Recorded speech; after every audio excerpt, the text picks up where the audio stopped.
Bonjour à toutes et à tous, bienvenue sur Grand Lille TV, ravi de vous retrouver en ce mardi 29 octobre. Merci d'être en notre compagnie pour tout voir et tout savoir de l'actualité du Grand Lille. On démarre par vos prévisions météo avec encore un temps frais, mais dégagé. Les perturbations vont finir par se dissiper et laisser place au soleil aujourd'hui dans la région, parfois quelques voiles nuageux sans conséquence. C'est une belle journée qui s'annonce, mais les températures, je vous le disais, resteront fraîches. 11 degrés pour les maximales à Lille cet après-midi. Les prévisions météo complètes après ce journal. À la une de cette édition, tout d'abord, on évoque la taxe foncière après avoir payé la taxe d'habitation ces dernières semaines. Vous avez sûrement reçu votre avis de taxe foncière si vous êtes propriétaire. En France, Paris reste bien sûr la ville dont la taxe foncière est la plus élevée et dans la région, c'est sans surprise, Lille, Roubaix et Tourcoing. Mais dans la métropole lilloise, la hausse de l'impôt foncier se ralentit depuis 2013 selon l'UNPI, l'Union nationale des propriétaires immobiliers. Cette année, l'État a procédé à une réévaluation de la valeur locative des biens en raison de la modernisation des logements, si bien que certains propriétaires ont vu leur taxe foncière augmenter. Explication avec Thierry Lorieux, président de l'UNPI Nord-de-France, interrogé par Idil Gunaï. Avec la modernisation des logements, il y a plusieurs départements, dont d'ailleurs l'Isère, le premier, où les propriétaires se sont vus adresser un courrier en disant qu'il y avait un redressement de leur valeur locative. Dans la région du Nord, il y en a eu quelques-uns également. Dans la métropole de Lille, à ce jour, je n'ai pas eu effectivement au niveau de mes administrés ou de nos clients en fait une augmentation au niveau de la valeur locative. Mais c'est vrai que, étant le département des Hauts-de-France, étant président des Hauts-de-France, on a effectivement au niveau de l'Aisne des propriétaires dans des petites municipalités qui se sont trouvées effectivement avec des taxes foncières qui ont augmenté de 33%, dû effectivement à l'augmentation de la valeur locative de leur habitation. Autre information en ce journal, il y a quelques jours, des agriculteurs de la région ont mené une visite surprise à la cantine centrale de Lille afin de contrôler l'origine des produits servis aux enfants et résultat, même s'il y a une réelle volonté de bien faire, il y a tout de même certains points à améliorer. Exemple avec la viande, le jambon de dinde vient de Belgique, l'agneau d'Irlande, le cabillaud viendrait de Chine. Les fruits et légumes également ont fait réagir les agriculteurs car la plupart des produits bio proviennent de Belgique alors que la France pourrait très bien en fournir. Mais le problème pour la cantine, ce sont les contraintes juridiques, les appels d'offres et le prix, bien évidemment.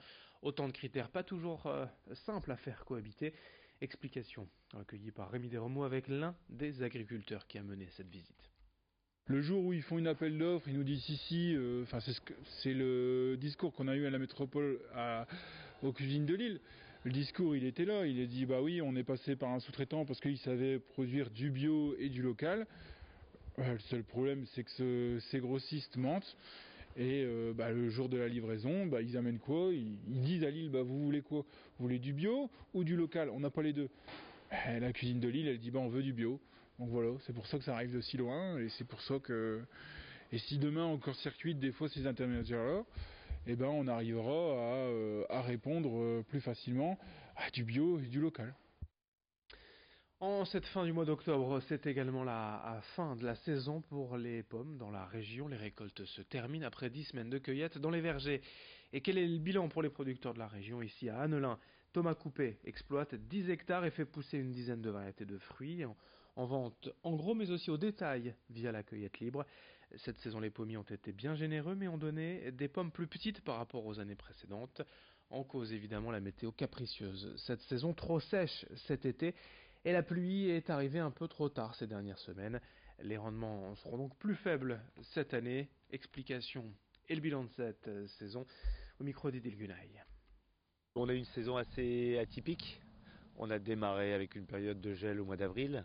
Après forcément, comme tout le monde sait, on a eu un climat qui était vraiment très compliqué. On a eu des canicules qui sont pas faites pour nos variétés de pommes.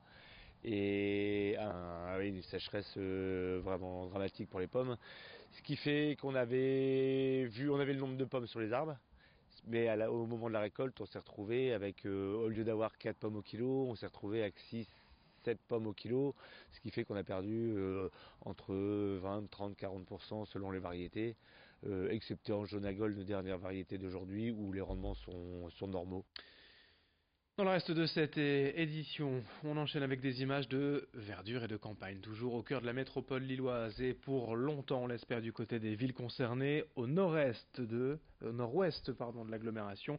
Le projet de parc de l'Arc Nord englobe 17 communes d'Ewep jusqu'à Neuville-en-Ferrain et prévoit la promotion, la préservation et la valorisation du patrimoine naturel et humain. En gros, ce projet vise à maintenir l'aspect rural de ce territoire tel qu'il est aujourd'hui, afin de lutter contre l'urbanisation. Une charte a été signée par les maires des 17 communes pour à terme développer l'agriculture locale et durable, mais aussi les chemins, les balades, revaloriser les espaces et sites naturels. Explication avec le maire de Bondu, au micro de Rémi Desremeaux. La menace dont on parle, je crois qu'elle est derrière nous.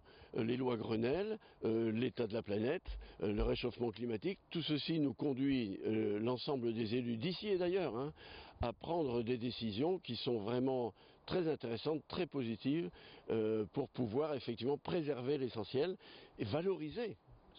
Plus que préserver l'essentiel, vous voyez. Il n'y a pas de menace sur ces grands espaces-là, dans la mesure où d'abord ils sont protégés par l'intermédiaire des plans locaux d'urbanisme, ça c'est le côté réglementaire, et puis quand on signe une charte comme celle-là, on montre une volonté, cette fois-ci collective, effectivement, de ensemble valoriser ces grands espaces, au profit de la population. Et puis du sport aussi dans l'actualité avec les huitièmes de finale de Coupe de France de volley-ball et un événement pour le club d'Halluin ce soir. Pensionnaire du championnat et élite, la 3e division nationale, les nordistes affrontent Poitiers, un club de Ligue A, la première division. Le défi est immense pour les joueurs et le staff pas vraiment habitués à ce niveau, mais après avoir battu une équipe de Ligue B au tour précédent, les amateurs halluinois veulent croire en un nouvel exploit face aux professionnels poitevins. Deux mondes séparent ces deux clubs, mais c'est justement ce qui fait l'enjeu de la Coupe de France et la beauté du sport. On attend de nombreux supporters et un match pour l'histoire du côté d'Halluin ce soir à 19h30 au complexe Édouard Branly. Présentation au micro de Jerry Jouot de Fer. Je me souviens il y a quelques années dans les vestiaires raconter aux garçons qu'à l'issue de la saison on ne se souviendra pas bien si on était 6 ou 7e ou 3e. Par contre peut-être qu'on aura la chance de vivre le baptême d'un des gamins, le mariage d'un des copains, et puis c'est ce qui se fait en fait, c'est ce qu'on vit depuis 4-5 ans. Et l'état d'esprit il perdure là-dedans en se disant ouais on vient, on est compétiteur, on a envie de bien jouer au volleyball, mais aussi on a envie de partager des gros moments humains et on les partage entre nous, on les partage avec les bénévoles, avec les jeunes du club et les événements comme mardi dernier et comme mardi prochain. Ça nous consolide dans l'idée qu'on a de passer surtout des moments de vie et des moments de groupe, au-delà juste de l'aspect compétition et sportif. Allez, fin de cette édition à suivre sur Grand Lille TV, vos prévisions météo.